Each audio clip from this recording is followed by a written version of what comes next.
Welcome to the Smart Keys podcast. Today we are undertaking a deep dive into an article detailing a timeless productivity hack, the Ivy Lee method. It really is timeless. And this isn't just about shuffling papers or making another to-do list. It's a strategic framework for modern professionals who, I think we can all agree, feel buried under just a massive amount of digital noise. That's right. And what the source material really gets at is that this very simple, century-old approach is almost a survival tool today. It's a way to deliberately shape your day, to cut down on decision fatigue. That's a big one. A huge one.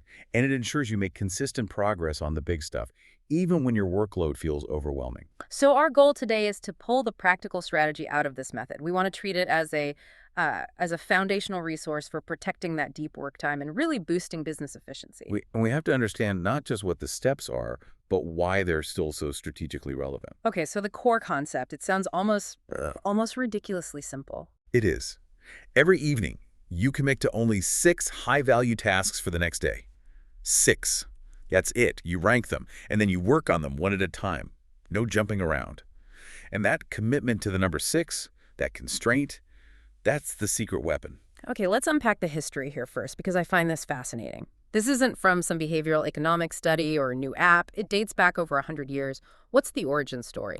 The origin story is absolutely key. It shows that this method was, proven under some really high-stakes, big business pressure. It all goes back to 1918. 1918. Yep. A productivity consultant named Ivy Lee meets with Charles M. Schwab, the president of Bethlehem Steel. And at the time, Bethlehem Steel was one of the biggest companies in the world. Schwab was looking for any edge, any way to improve the daily output of his executives. So he wasn't looking for some abstract theory. He needed something that worked, something measurable. Exactly. A quick return on investment for a team's time. And Lee promised him results. He laid out this simple system and told the executives, hey, just test this for a few months. And the idea was what? To stop them from just reacting to their day. Precisely. The method taught them to spend maybe 5 minutes, literally just minutes, deciding their priorities the night before. This totally eliminates what we now call morning guesswork, where you open your email and immediately you're playing defense. And the story about how Lee got paid for this? Yeah. It's legendary. It really confirms the value, doesn't it? Oh, absolutely. After a few months, Schwab was so impressed by the gains in efficiency and clarity that he wrote Lee a check for $25,000. Which in 1918 was? An astronomical sum. We're talking hundreds of thousands of dollars today. It just proves that a small, repeatable routine can have these monumental business outcomes. All right, so let's nail down those 4 core steps. How do they work for a professional today, not just an industrialist in 1918?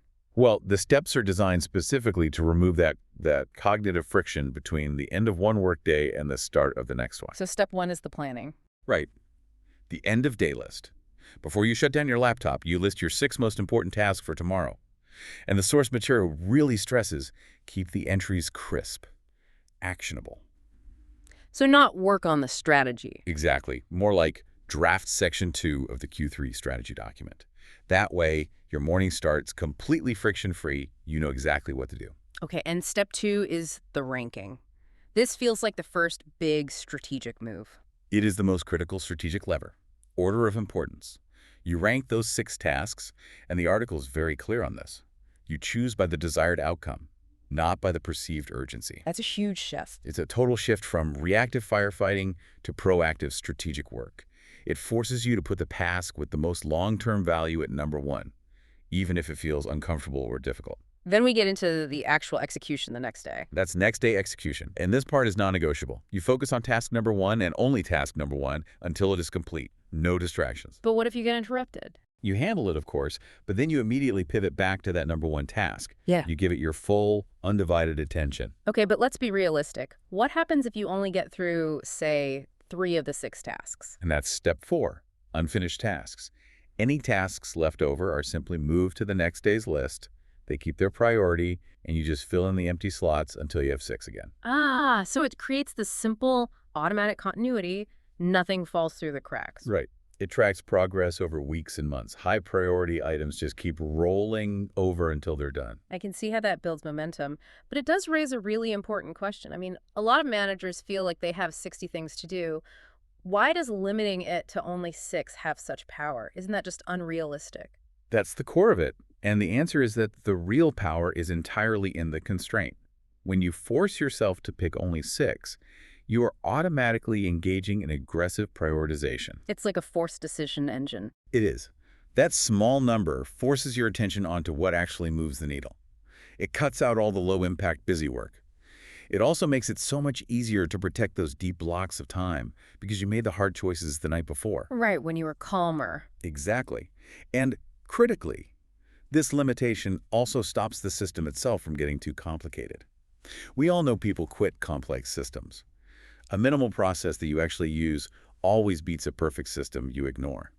Okay, here's where I want to push back a little bit. We hear so much about multitasking, about batching work, using tech to be more efficient.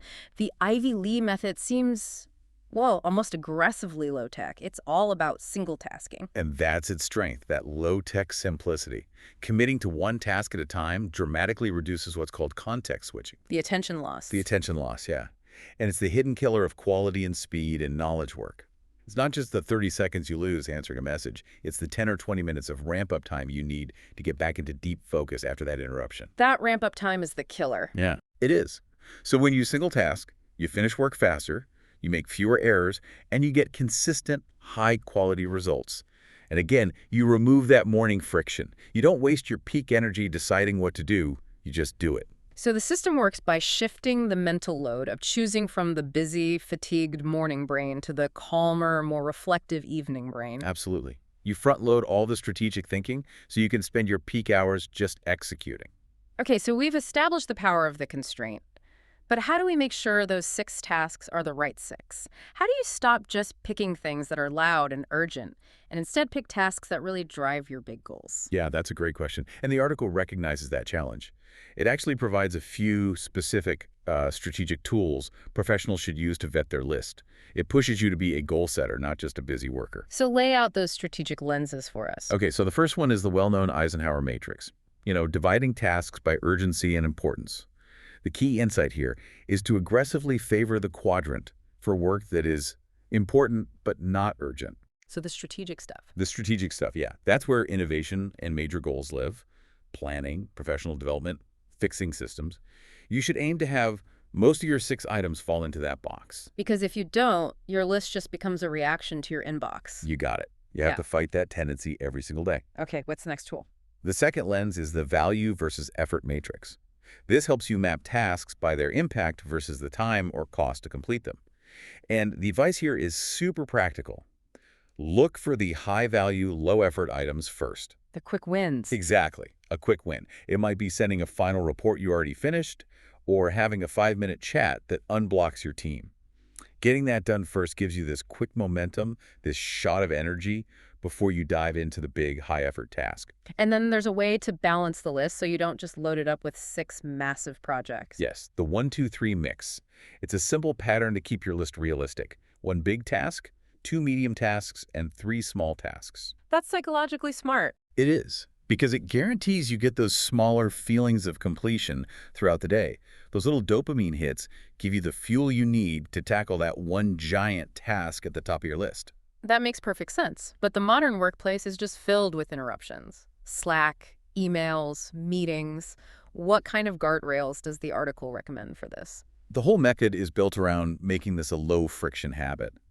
So the first guardrail is what they call the 5-minute evening ritual. Just set a firm 5-minute block every night to pick and rank your items. It's a tiny investment that saves you hours of friction the next day. And once you start the work, how do you protect that time? Visibility. That's a great simple one. Keep your list visible. A physical index card on your desk or pinned to your computer's home screen. It's a reminder for you, but it also silently communicates your priorities to other people. I think we need to talk about the tools for a second. Index cards versus apps. What's the advice there? The advice is all about function over form. Choose something low friction that you will actually maintain. The principle is a minimal process that you use beats a perfect system you ignore. For a lot of people, physically writing the list creates a stronger mental commitment. But interrupts still happen. A real emergency pops up. How does the method handle that? The method is realistic. The instruction is to expect interrupts. Handle what is genuinely urgent, of course. But the key directive is this. You must immediately return to your rank list and pick up where you left off. You don't abandon the system, And batching messages between tasks can help shield that deep work time. for sure. That's a key tactic. What's really fascinating here is how this can scale up from an individual to a whole team. Yeah, this creates powerful alignment. Teams can align their individual 6-item lists with the overall team goals. A manager can see everyone's top priorities in a quick check-in. It drastically reduces busy work and those misaligned demands that stall projects. It becomes a shared language of priorities. It really does. Yeah. It lets a manager proactively protect their team's time because it's so easy to spot and deflect low-priority requests that don't fit the collective goals. The whole operation just moves more efficiently. So, wrapping this up, what does this all mean for the listener who's trying to stay ahead and manage their workload strategically? Well, the core takeaway is that the Ivy Lee method distills all the complexity of prioritization into a short, repeatable, high-leverage practice. Just a 5-minute ritual, a fierce commitment to one task at a time. It lets you avoid that mental overload and truly protect your deep work time. And that continuity is the real game changer. The unfinished items are consistently carried forward so that momentum just compounds over weeks and months. Absolutely. The central message is crystal clear. Prioritize impact over busyness. That's why those tools like the Eisenhower Matrix are so important. They keep you honest, making sure your 6 slots are filled with things that deliver real value, not just noise. So instead of feeling overwhelmed by this endless list, the system is about securing one meaningful gain, one strategic win every single day. It's about being deliberate with your time and attention. And that, I think, is the provocative thought we can leave you with. How often do you start your day without a clear, ranked commitment to your highest impact task? The Ivy Lee method offers a simple, powerful, and proven way to guarantee that at least one meaningful piece of work gets done every single day. We hope this deep dive has given you some really actionable insights into structuring your workday and choosing clarity over complexity. A simple 6-task order creates consistent, measurable progress. Start small, stick with it, and you will see clearer focus and smoother, higher impact days. Thank you for tuning in to the Smart Keys podcast. If you want to review the full strategic guide and source material on the Ivy Lee method, including some great examples, the link can be found in the show notes. Be sure to subscribe to the Smart Keys podcast to ensure you don't miss our next deep dive into the future of work and productivity strategies.